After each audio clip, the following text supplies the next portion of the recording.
Hello everybody and welcome to my channel. My name is David, this is David K Reacts, and today I'm bringing a pretty requested video onto the channel, which is the first video I'm looking at by PattyCake Productions, and also the first of their Villain's Lair series. I've been told I'm going to like PattyCake anyway. I'm not remotely surprised, given that it involves Layne and Tony from VoicePlay. That makes complete sense to me. But I've also been told the Villain's Lair is going to be something I particularly take to, so I am keen to find out what the deal is and what this is all about. And I know very, very little beyond the fact that this is something to do with Layne and Tony. It's something to do with Disney villains, and that all sounds very entertaining. No, it's not Disney Month again yet. That will happen, but I'm going to do some other things first. But this, I've had a few requests for it, and one came up particularly recently, and it just made me think, you know what? It's about time I did one of these. So I do want to say thank you to a bunch of people. Lisa Huff, Ebon Raven, Jackie M. Friedman, Trick Pants, Janet Wright, and Starstruck Canuck, all of whom have recommended this to me, or rather have recommended PattyCake in some form, and in some cases specifically either particular episodes of the Villain's Lair or the Villain's Lair in general. I'm just going to start at the beginning, episode 1, which is called What Goes Around Comes Around. I haven't read any of the description of this. I'm deliberately leaving it a little vague because I don't want anything to be given away to me before I react to this, but I will have a glance at it between the reaction and the analysis. Welcome back to my channel. Welcome if you have not been here before. The way I work is I'm going to watch this video straight through without stopping. I'll emote, I'll comment over the top of it, but I will not be pausing it for any reason. I will then go back and watch it again with that foreknowledge of what's coming, and I will analyze, interrupt it, analyze, and offer what commentary I feel I am able to do based on whatever I see. If you do enjoy this video, please do hit the like button. There's also a lovely subscribe button down there, big, bright, and red. Go and hit that, please. It's great. It doesn't cost you a thing, and it does incredible things for me. I'm pushing on towards 2,000 subscribers. I'm hoping to make it there by August. It's possible. Would love you to help me on my way. There's also a notification bell. You can hit that and select as many notifications as you want every time I post, never or occasionally. That's your choice. And if you would care to, please do head over to buymeacoffee.com/DavidKReacts, where you will be able to donate to support the channel. And I do have a couple of thank yous. Sending thank yous out to Alex Walker and Uli Nomis, both of whom bought me several coffees recently, and I am very, very grateful to you for that. So thank you for supporting the channel. Your continued support is very much appreciated. I don't have a lot more to say. I think the other reason I was sort of spurred on to do this one right now is I just got back from Walt Disney World. I was there for just over a week. And actually, on that note, bear with me, please, while I get round to comments and responses and things like that to comments in my videos. I know I've had lots dropped recently. I apologize, it's taking me a while to get to them, but I also came back into a very busy work week, and it's also a crazy weekend for me this coming weekend. So please bear with me. I will get to you shortly, I promise. I think that's everything. So I'm just going to find out what this is all about. We're starting on this screen right here with these gnarled dead trees, which seems very appropriate for something about Disney villains. So yeah, let's just watch this and see what happens. This is PattyCake Productions' The Villain's Lair, What Goes Around Comes Around, Episode 1.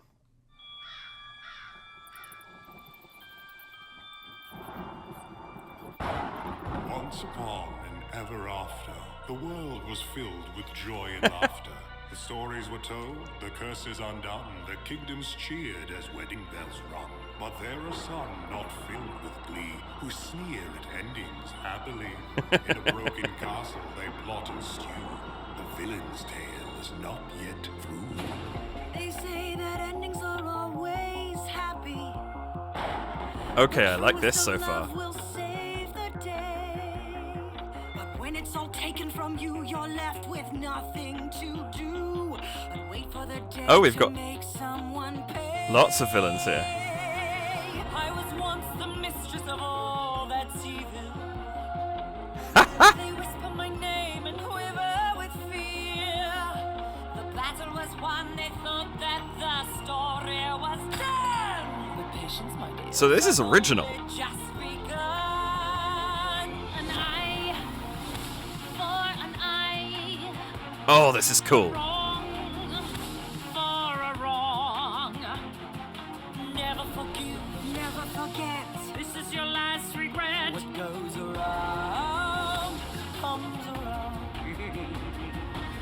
I was once Oh, this is... powerful being on earth. I love what they're doing with all the villains here. By a wish in the blink of an eye.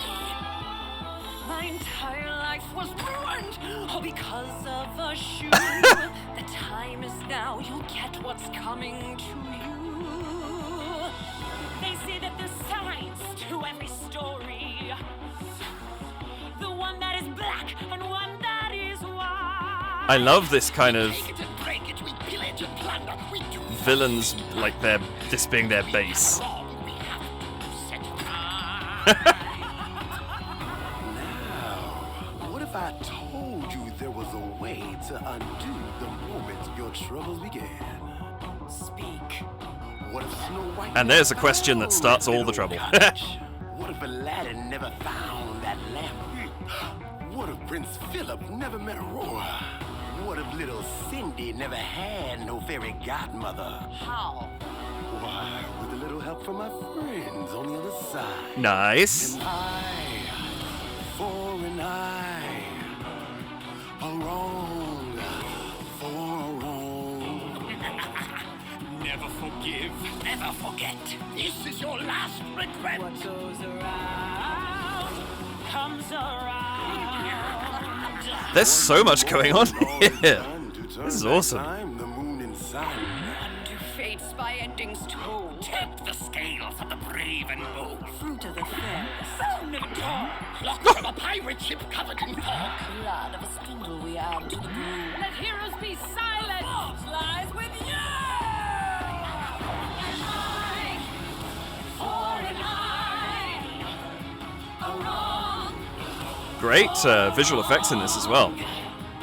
Never forgive, never forget. Off with the head. What goes around comes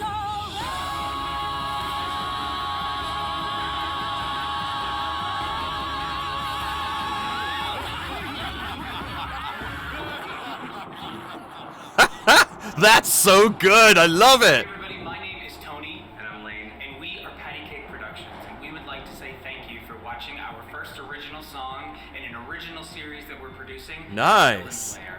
If you guys want to support us, please check out our music on iTunes or Spotify, or support us on Patreon. Don't forget, there's more coming soon with the Villains Lair. Big special thanks to the cast; they were fantastic. Accurate. They are the reason these videos are so amazing. We couldn't do it without them. And hey, Tony, who's your favorite villain? Well, leave your favorite villain in the comments below. See you soon. The Evil Queen.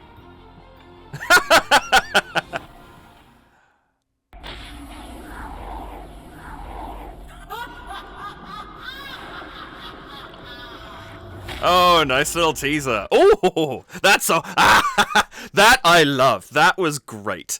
I wasn't commenting a lot during the video because there was just so much to look at. Way to introduce all the villains at once, or, you know, a huge number of them. That was really impressive. I had no idea what I was expecting coming into this.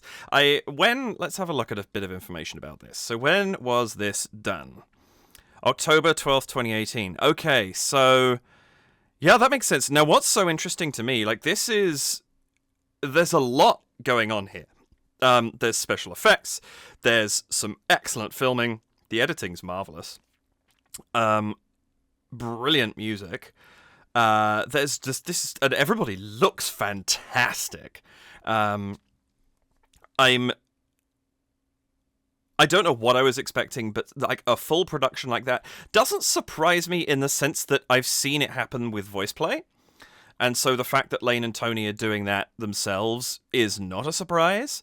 But to see something all out like I am absolutely 100% agree with everybody who said to me, you're going to love this, because you're right.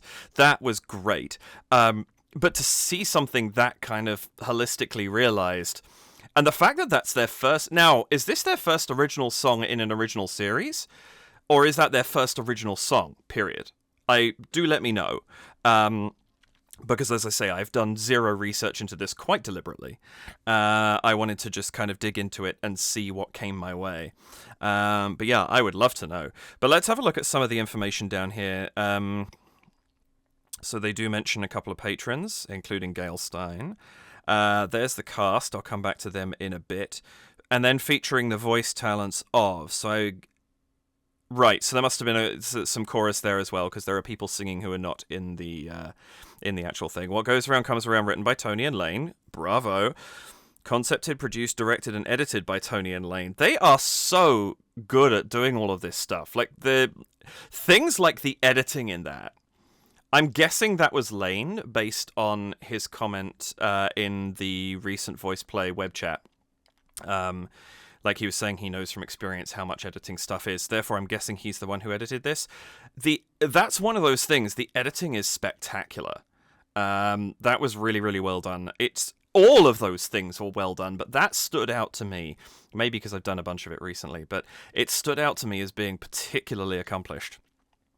Layne was DOP, makeup, Rick Underwood, of course, and Brianna Fogden. I don't think I've seen that name before. Maybe another of Rick's assistants, maybe somebody else, I'm not sure. Tony did costumes and props. There's just so much here. Wigs, Christie's artistry design team. That sounds familiar, but maybe not. The magic mirror prop is great. Evan Moore, Maleficent Horns, Makeup and Creative Arts LLC. They looked great. That's getting a piece like that to look so good. You want something done right when you're going to be doing that. Production manager Melanie Simpson, production assistant Olivia Roman. And then no surprise that there are 7 people involved in the set. Layne and Tony, James Dillman, Leslie Sanchez, Annesley Kolb, Kaylee Kolb, and Zoe Dillman Koiwant. Forgive me, I fear I've just chronically mispronounced that name. That's a lot of people. And it's no surprise that there's that many people involved. Like there's a small film right there, and you need a lot of people to make it happen.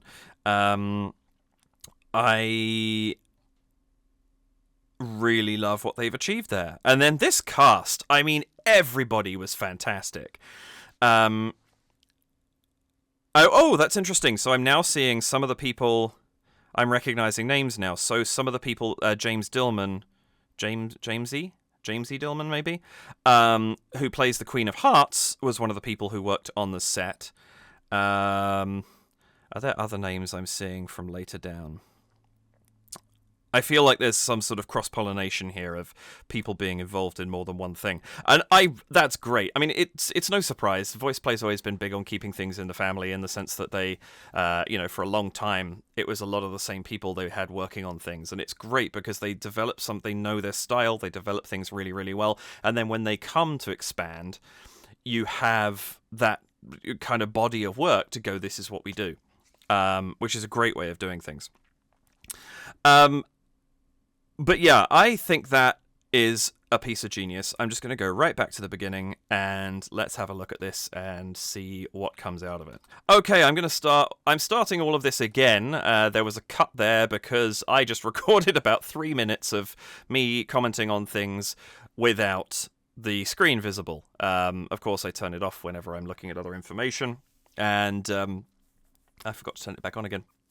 Sorry. Anyway, so what I started out by saying was on these things, I love what we have going on here. This is a very villainy opening. The gnarled trees, as I commented on before, everything looks a little bit warped and dark. And then green is such a great starting color. I've mentioned this before, I think. Can't remember which video it was in. Maybe Todrick Hall or maybe something else. But if you go back in the day, comics and cartoons and things like that, red, yellow, and blue and white were very common colors for heroes. You think about Snow White, for example, red, yellow, blue, and white. And they are all the primary colors, and of course, white, lightness, goodness, all that kind of thing. And that's something that is a very, very common trope in comics and things like that for a very long time, and so it's recognized. Primary colors, easy to digest, bold, they stand out really, really well, and so the hero kind of stands out. Think of Superman, again, red, yellow, and blue. Spider-Man is red and blue. Batman, of course, being a big odd one out there, but he's also the dark, not quite anti-hero, but he's kind of darker and a bit more violent than the other heroes, and so it makes sense that he would be a different color. Similar, but along those same lines, villains were secondary colors, so green, orange, and purple, and also black. Black, of course, the absence of color, is darkness and all that sort of thing. And then the secondary colors, again, less bold. They sort of stand out a little bit less, and they're a bit more complex. And so, you sort of, it's one of those things. The eye innately sees primary colors as being brighter and secondary colors as being a little less so. And so that was a great choice. So having green here is fabulous. And then this crow, it doesn't quite look like a crow to me, but maybe that's just the angle. But of course, the sound effect is a crow flying across the screen. Very typical, desolate, barren wasteland. Oh goodness, our heroes are in some trouble now. Very, very effective choice. And I like the fact that despite the fact that PattyCake has a logo, which we can see here, they've chosen to go with this font, which is very, very effective. Stands out very clearly against everything else. I think the gold might almost have been too goody-goody, and yet they have the hints of it in this. And it almost looks like snakes climbing around the letters, especially on the E. It's a very effective choice having this, I think. And then we go from that into this lovely graphic here. The bats, again, Batman put to one side for a minute. You get this sense of, dark, dank caves and all that kind of thing. And I love this font they've used for villains and the color, like this ombre effect that they've got going on, going from this sort of, very vibrant neon green and then blurring down into the teal, even little highlights of yellow at the very, very top. It's just a very, very effective image. And also, as well, I like the little embellishments on it, particularly the underline that comes out of the S, but also then this one to the left of Lair as well. Very, very effective, this little graphic here. It's just a very, very pretty opening image. And as I've talked about beforehand, logos matter. Opening images matter, and this is a short film, effectively, and so it's something you would expect, and I think they did a really good job with it. So,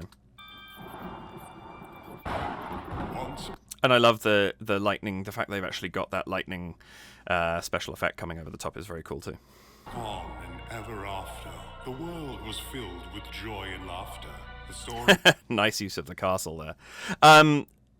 Having this in verse is so good. It gives it a sing-song quality. It also gives it a fairy tale quality. It's just very, very effective. I'm not sure who the voice is, but again, very lovely in the way that it's been spoken. On and ever after, the world was filled with joy and laughter.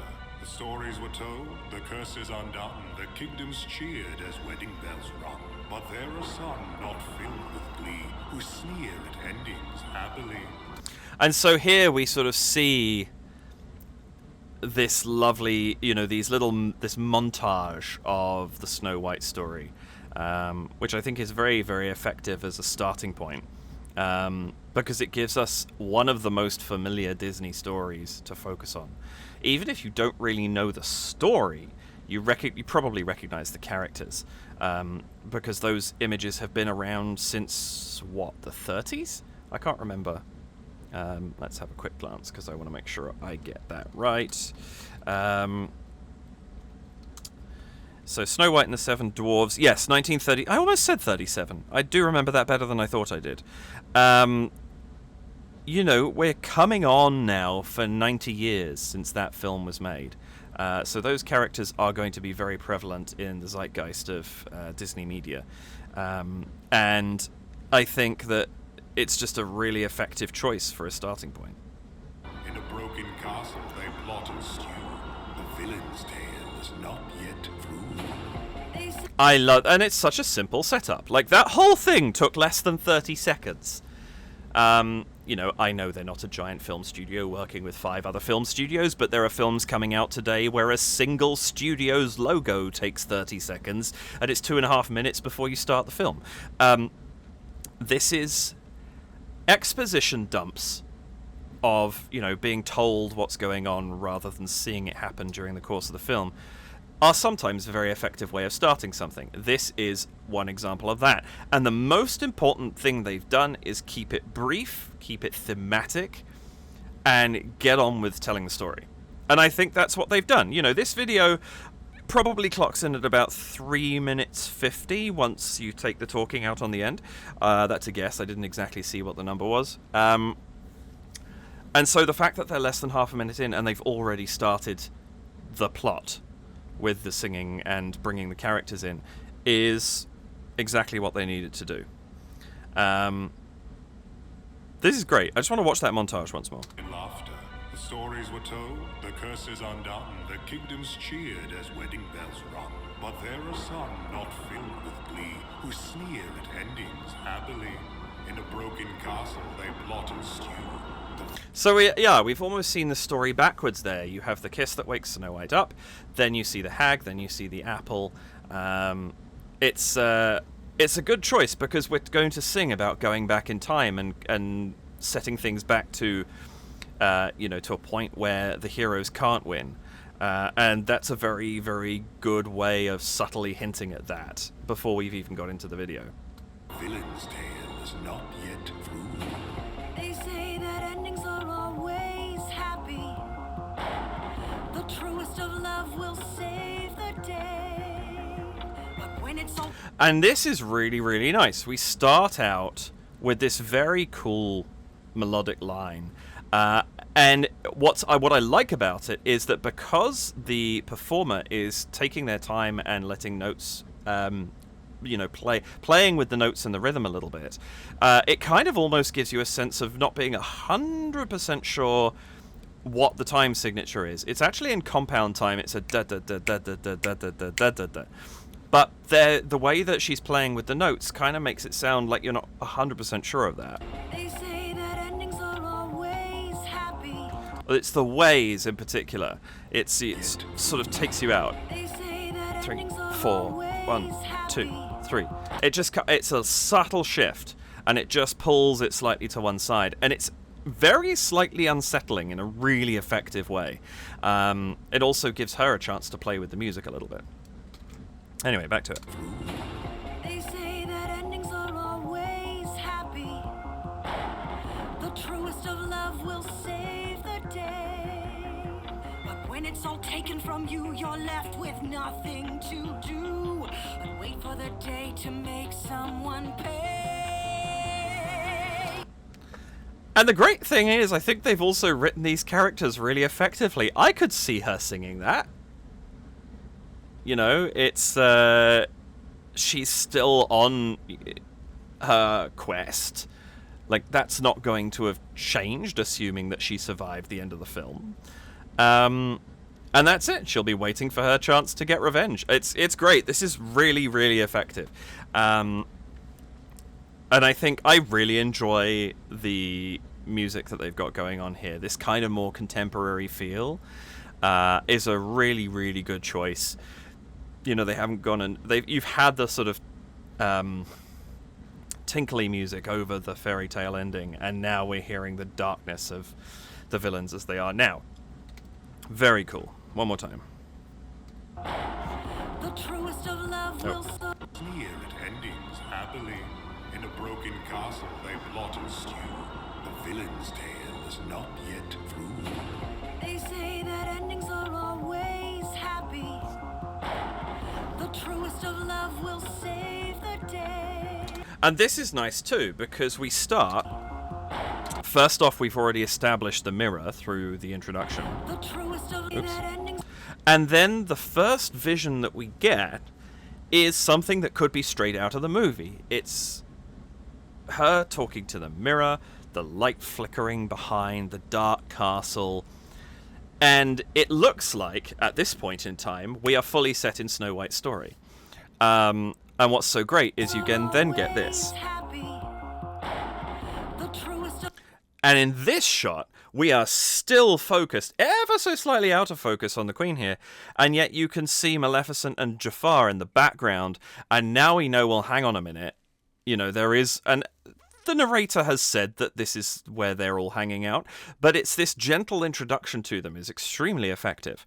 And it's still this kind of dank castle, you know, they've said broken castle.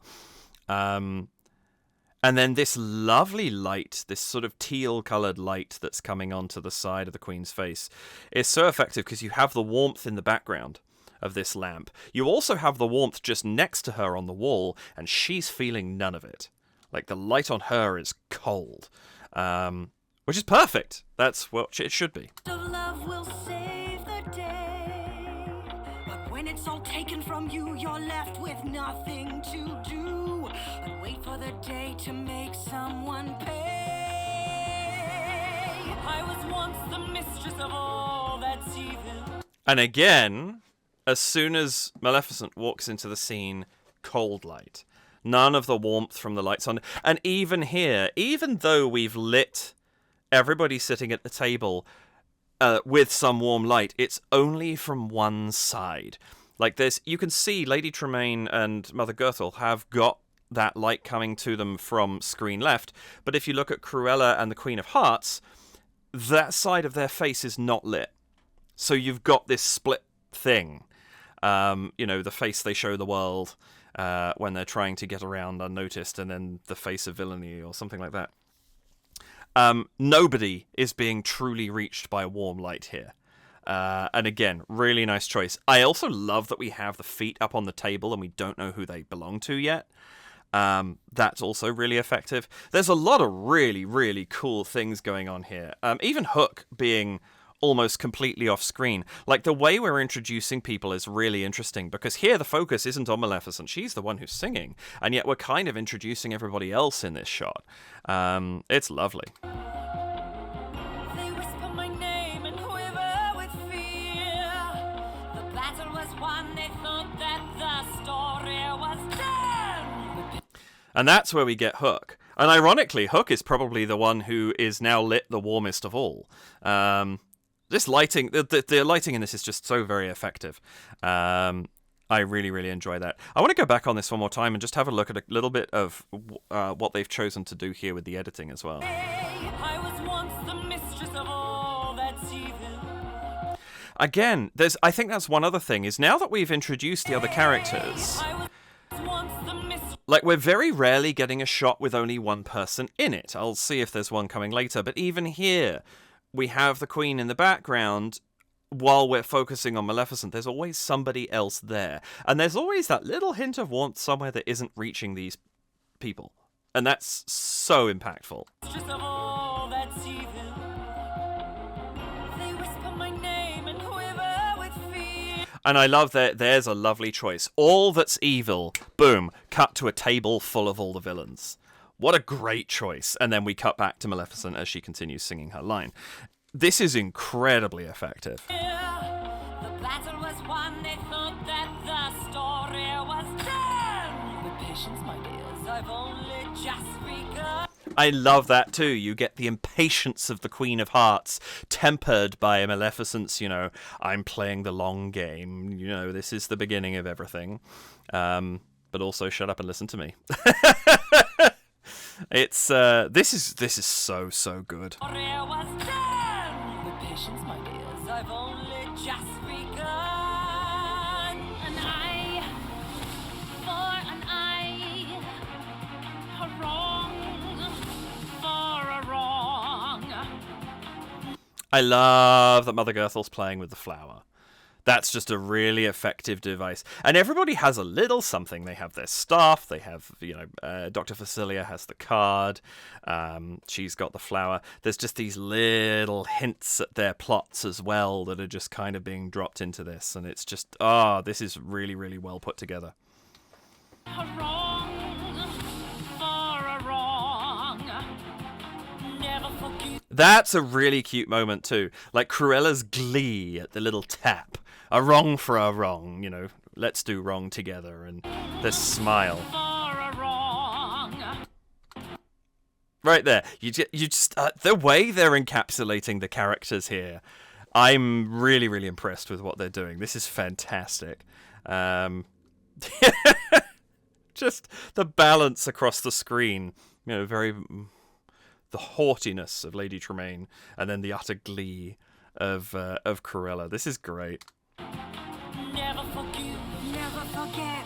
This is your last regret. What goes around comes around. That's so nice too. I love that sudden. All the singing's been in a fairly similar register, and then you suddenly get that "what goes around." Obviously, I'm singing way lower, but that sudden change from this register up here, where everybody's been singing down there for a moment, it caught me off guard. The first time I saw that, it took me a second. It was like, who's singing right now? Whose voice is that? And then you realise it's still Maleficent that's singing. That's lovely. Never forgive, never forget. This is your last regret. What goes around comes around. I love how deep the Queen of Hearts laugh is too. That's great. And the accents are really good too. Like, she had more of the British accent going on. This is so very effective. And the way that they're all interacting, like here, Jafar's just turned his back on them completely. Hook's staring back into the fire. Lady Tremaine's, the eye, she's looking down at everything. And we still don't know who those feet belong to at this point. They're such a tantalizing, something's coming a little bit later. The choice not to show more of the costume than that is really, really smart. I was once the most powerful being on earth. The side-eye. Oh, that's really smart. Because Jafar would say that, and is it true? I don't know. If there was a battle of the final forms of all the Disney villains, who would win? But that side-eye is perfect. I was once the most powerful being on earth. Undone by a wish in the blink of an eye. My entire life was ruined, all because of a shoe. The time is now, you'll get what's coming to you. I love that's such a nice touch too. She loses control, and then just the poise and the gentle flick of the hair as she sits back down again. Really great. And also, what's so smart with these two lines here in particular, I adore how they point out the simplicity of what beat them. And that's a great thing about Disney, is often the villains are overcome by something incredibly simple. The idea of the shoe not fitting. The idea of a simple wish being made, and that is, the fulcrum around which the plot turns from evil winning to good winning. It is so often a small thing, but those small things have such great ramifications to what's going on in the plot. Those lines are really smart. Really smart. My entire life was ruined, all because... that's nice too. My entire life was ruined. I like the reaction, like the Queen of Hearts backs away, Cruella's shocked. There's sort of like All because of... this sort of look of woe from Mother Gothel. That I'm just so impressed at these characterizations. They have nailed this so very well. I mean, I wouldn't expect any less, but it's so enjoyable to see this kind of thing realized so well on screen. The shoe, the time is now, you'll get what's coming to... There we get the okay. The shoe, the time is... Maybe I'm just I don't know if I'm less observant or less aware of Dr. Facilia's costume, but I feel like here, now we start to get the hint of who's sitting there. You see the end of the cane, you see him peeling a card, and I feel like now you can kind of, okay, now we know who's sitting there. Now you'll get what's coming to you. They say that there's signs to every story. I love the freneticness of Cruella too. Again, perfectly on character. The one that is black and one that is white. Very apt line for her. Take it and break it, we pillage and plunder, we do what? Oh, that's nice. I love the change of instrumentation there with that kind of darkness. We take it and break it, we pillage and plunder, we do. And there's a clock tick in the background of that too. Oh, that's delightful. Oh, I love that very, very much. This is the writing for these characters. Like this, Layne and Tony hit the nail bang on the head with this. This is so smart. Like the one that is black, the one that is white. I mean, who else to say that line except Cruella? Look at her hair. That is white. We take it and break it, we pillage and plunder, we do what we like. 'Cause we have a Oh, that's a nice touch. I just realized, of course, he's pulling the sword along his hook. So, of course, it'll ring. That's smart. And I love that little skeleton bobblehead, or skull bobblehead thing that's on the mantelpiece. I don't know what that is, but it's a great choice. break it, we pillage and plunder, we do what we like. 'Cause we have a wrong, we have to set right. That's so smart, too. We have a wrong we have to set right. They're the villains, right? They're wrong. Of course they're wrong. But not from their own perspective. And I think this is something, it was a lot more black and white back in the day. Nowadays, it's a little bit less so. And a really well-written villain often believes that what they're doing is right. I still think one of the most impressive examples of that recently is Thanos. He 100% believed he was doing the right thing for good reasons. And maybe to an extent he was. It's the way he was going about it was terrible. And that's such a smart line there to clock that kind of logic of that we have a wrong we have to set right. We have been wronged, and therefore we're going to do everything we can to correct that. But of course, from the morality perspective, what they're trying to correct is something good that they're trying to turn bad. Very, very smart writing. We have to set right. Now, what if I told you there was a way to undo the moment your troubles began? I love the decision to have him not look at them, right? We don't see the moment he opens his eyes, but the fact that it's now, what if I told you there was a moment, and until we see your troubles began, he's not looking at them at all. This is so, I know I can do this, like off the cuff to him while he just sits there shuffling the cards. Told you there was a way to undo the moment your troubles began. Speak. What if Snow White never found that little cottage? What if Aladdin never found that lamp? What if Prince Philip never met Aurora? What if little Cindy never had no fairy godmother? Nice touch here, noting on the prince or sidekick figures that play such pivotal parts in all of these. But also it's those little things. What if, this small event that went on to create that bigger moment I was talking about earlier that then folded into the undoing of the villain's plot. If that small event hadn't happened, what would happen? Maybe they'd find another way to win, or maybe the villain would succeed. It's the simplicity of what they're digging into here is really clever. Aurora. What if little Cindy never had no fairy godmother? How? Why, with a little help from my friends on the other side. And I... Love the reference to Friends on the Other Side. That's just, it's a great one. Because, of course, that's what he'd look at. And then we have this lovely little thing, the eye of the back side of the card and the eye of the front side of the card being two sides of the same coin, almost. Why, with a little help from my friends on the other side. And I, for an eye. Can I see what card that is? For an eye. can't quite see what card that's supposed to be. Also, here's the one little continuity glitch that I spotted, unfortunately, where the card is in the close-up and where the card is on the wide shot are two different things. They're inverted. I are wrong for wrong. Never forgive, never forget. This is your last regret. What goes around comes around. One thing more. Just wonderful. I'm kind of getting to a point now where I'm going to start repeating myself, but their commitment to the characterization, the fact that each one, as you hear them sing, the way they enunciate the words, you know, this is your last regret. The growl, that kind of pirate growl that you've got there in Hook's voice, you know, the kind of manic tone of Cruella.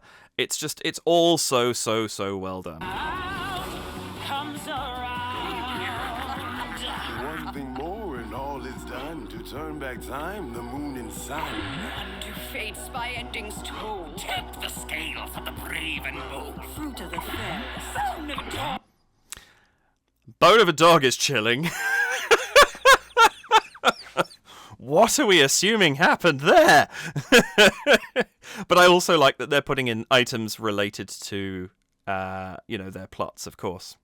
Plucked from a pirate ship covered in fog. Blood of a spindle we add to the brew. Let heroes be silent. Fault lies with you. I also love that we now have this threatening boom that's coming in here, and yet it's also emphasized as being the Queen of Hearts stamping forward in, you know, the giant queen versus tiny Alice. Again, nice little touch. Really, really small details that have been added in here that make this so effective. Let heroes be silent. Fault lies with you. An eye for an eye. A wrong for a wrong. And I'm trying to pinpoint who it is, but you've got this for a wrong going in the background there.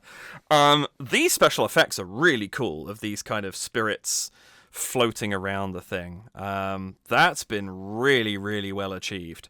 Kudos on that effect for sure. Never forgive, never forget. Off with the head. What goes around comes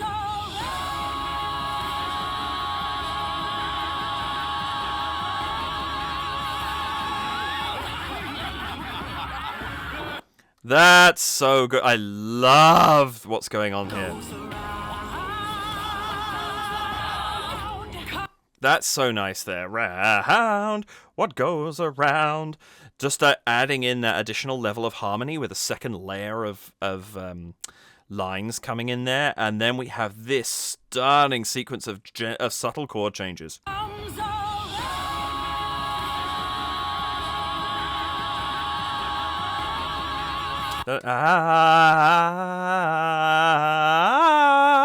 It's such an effective the changes, because there's such a powerful front you know, sort of focus on the melody line there. The changes are quite subtle the way that they're being achieved behind there, but oh, that sequence is gorgeous.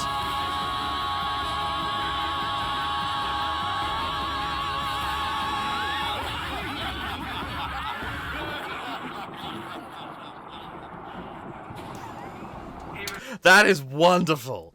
It's a really, like, I love that piece of music. That's great. They've managed to write something that's like really pleasingly catchy, but also complex. Like there's quite a bit that you can kind of tease out musically from that. I'm just going to bring this up. And I'm Layne, and we are PattyCake Productions. That line of people right there, the cast. They look the part, and I'm saying that both in terms of their look, their physical look, their makeup, and their costuming, and the props come to that. All spectacular, all put together so well to bring these characters, you know, out of the cartoon and into real life.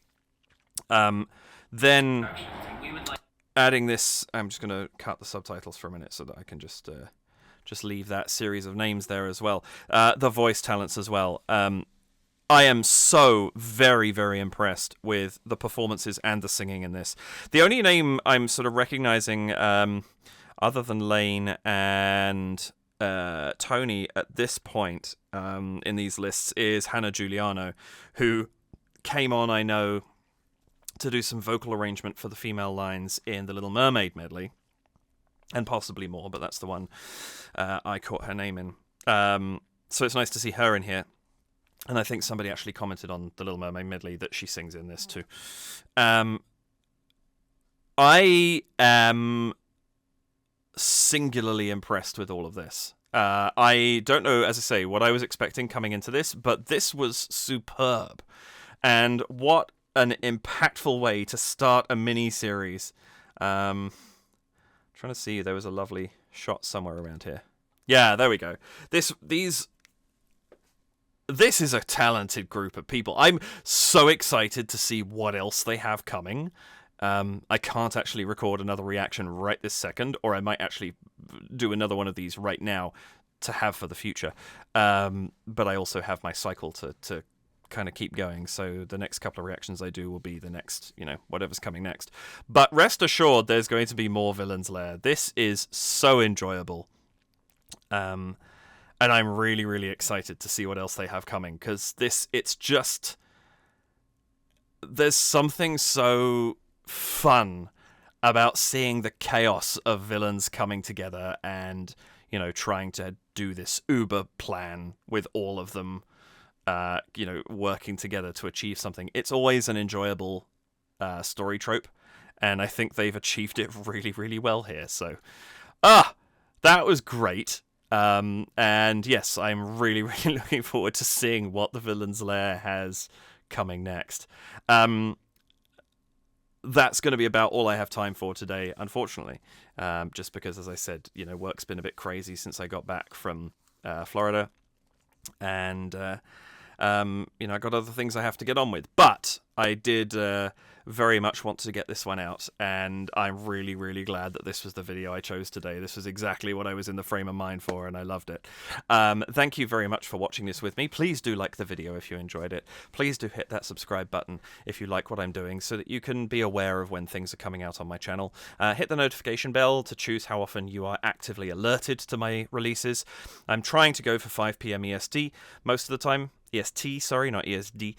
And that's my goal. And then if I get a few more done for specialized months and things like that, those are bonuses. And if you care to, please do head over to buymeacoffee.com/DavidKReacts, where you can donate to support the channel. Thank you so very much for watching with me. I hope that you have enjoyed this. I hope you enjoyed their video as well. Go and check out the original. It's linked down in my description below. And if you hadn't come across PattyCake Productions before, then I hope that you've enjoyed this introduction to them just as much as I have. Yes, that is everything for now. Thank you so much once again for joining me. I really appreciate it. Take care. And I will see you in the next one. Bye for now.